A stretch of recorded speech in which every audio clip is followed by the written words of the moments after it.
Welcome. What we're trying to do today is to test Chrome OS Flex on an old netbook that I have lying around, which is an Acer.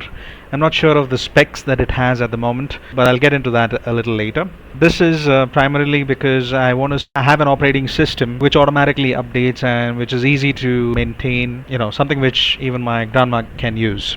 Before we get into that, I wanted to actually do a little bit of research on what are the other options that are available for something which is an old netbook and what can be installed on it. I'm pretty sure that the specs on it are 2 gigabytes of RAM and 512 GB of storage and so on and so forth. I looked at a few things and mostly I came across the opinion that Linux is the best choice in most of these cases. Something like Ubuntu or Peppermint OS or the Linux. I won't go too much into the details of this because this is testing of the Chrome OS Flex and not comparison of the operating systems, but that can be done a little later as well. A few things I found were pretty interesting as well. There's something which is known as Tiny 11, which is a Windows 11 operating system. I've never heard of this before, so maybe I'm just not in touch with the newest technologies, but this is one option that can be run. However, I think this does not get regular updates. There is another operating system. It's called Tiny Core. Now, this is not for the faint-hearted. It's a complex process of installation and picking the right operating system or right flavor of the operating system which you want to actually run. So it's not something your grandma can actually use. I'm going to leave this for another video. I checked Quora to answer some of these questions, which Quora is basically the mother of all discussions, right? The general thought is that a flavor of Linux is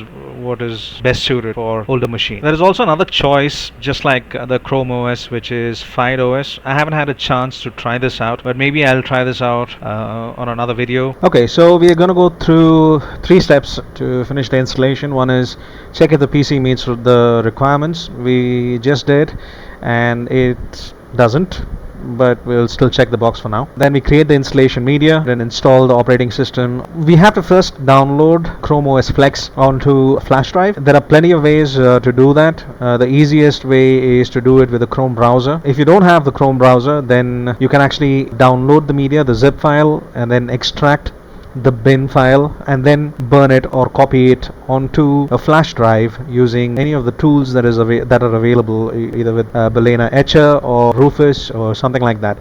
If you're using Linux, then you can also do it with the dd command, which is displayed right here. I'll put this in the description as well if you want to go that way. If we're going to go the Chrome browser route, is we need to go into the Chrome Web Store and then install the extension first. Once you're here, you just need to search for the Chromebook recovery utility. Add to Chrome, add extension. It's installed. So you can see the tiny icon. Let's pin that. Alright, now we have the tiny icon visible here. Click that, and this opens up a window which says Linux is currently unsupported. Okay, so it looks like this is not going to work for us because Linux is not actually supported. I'm actually going to use one of the other methods to burn it onto a flash drive. To make it easier on everybody, I'm just going to install Balena Etcher. So if you don't already have it on your system, if you're using Windows, just download the application from its site. If you're using any flavor of Linux, you can actually you most likely have it in your repositories. I use Arch, so I will need to install it from the AUR repositories. So yay s.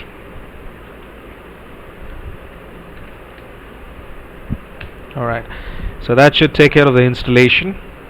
Say yes. Okay, so that installed, and now I have Balena Etcher opened up. I have the file already extracted. This is where I downloaded it from. Okay, once we extract the file, we choose Flash from File, open the bin file, and get an error. I guess we'll have to choose a different method to proceed with the installation. Balena gave us an error, so I'm going to use dd to copy the files over. Using dd, we can install the bin file directly onto the flash drive. For this, we first need to enter the directory where the file was extracted into in the terminal. For me, it is the Chrome Flex in Documents. Inside this directory, I have the file flex.bin. This is what we're going to put on the flash drive. Before we can use DD, we need to also know what is the name of the flash drive. For me, it is SDC. It may be different for you depending on the number of partitions, disks or SSDs you may have installed on the machine. If it is an SSD, the naming convention will also be a little different. To know which is your flash drive, from the terminal, just do lsblk-l. As you can see, this brings up a list. We can identify the flash drive from here. What I usually do is to match the size, but if you want to get a little more technical about it, then you can also look at mount points and ignore the part types and look at the disk types only, because that's what we are going to use. Not to get political or anything like that, but because partitions don't matter in this case. Let's start with DD. So do sudo dd input file equals flex.bin, which is the file that we're going to write into the flash drive. Output file is going to be the flash drive we're going to write it to. So it's going to be device/SDC. Then enter the byte size and enter the status and hit enter. I accidentally missed recording the successful completion, so that's the reason you don't see it here. So looks like I lucked out and I was successful. I've already written that onto the flash drive. We're going to use it on the netbook now. Once DD is successful, you should be able to see the new partitions on the drive. Just eject the device and make sure it's not mounted, and then let's go to the netbook. And forgive the bad photography which follows, but I had to shoot this with my phone in my left hand, or was it right? I forget which one, but either ways, forgive me. This is the laptop that I'm going to be installing the Chrome OS on. Specs, oops, I have it upside down. I have no idea. Okay, there it is. I found it. It's a 2 GB DDR3, 320 GB hard drive. OS Flex, the latest requirement for it, a minimum of 4 GB RAM. So I don't know if it's even going to work on this one. Let's give it a try. Powering on. It lives! The ancient Windows 7 starter. Okay. Grandma's gonna drop dead if she's gonna wait for this one to start. On the desktop after 4 minutes of waiting. So this is the state it is in right now. I've clicked on the calculator and it looks like it's taking its own sweet time. I'm sure I could have solved a theorem by now in my head. And I'm not all that great with mathematics either. This needs fixing. Take the flash drive, stick it into the USB port, power on the machine, and then begin tapping the F12 key, which is for the boot menu. Depending on the manufacturer, you will have different keys for the boot menu. So just check up on that. It didn't work this time.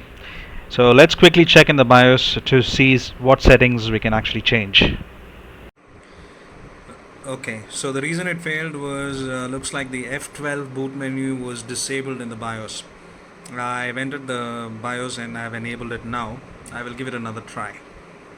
Okay, it seems like it's working now. It worked. Pressing F12 key brought me to the boot menu. Now I need to select the USB device and get into the Chrome OS installation. Before that, I also wanted to make you guys know that sometimes some manufacturers have the function key enabled by default, so you might have to hold down the FN key and then tap the F12. Okay, now select USB from the boot menu. That should load the operating system installation. Okay, so here we are on the Chrome OS Flex installation screen. Interesting.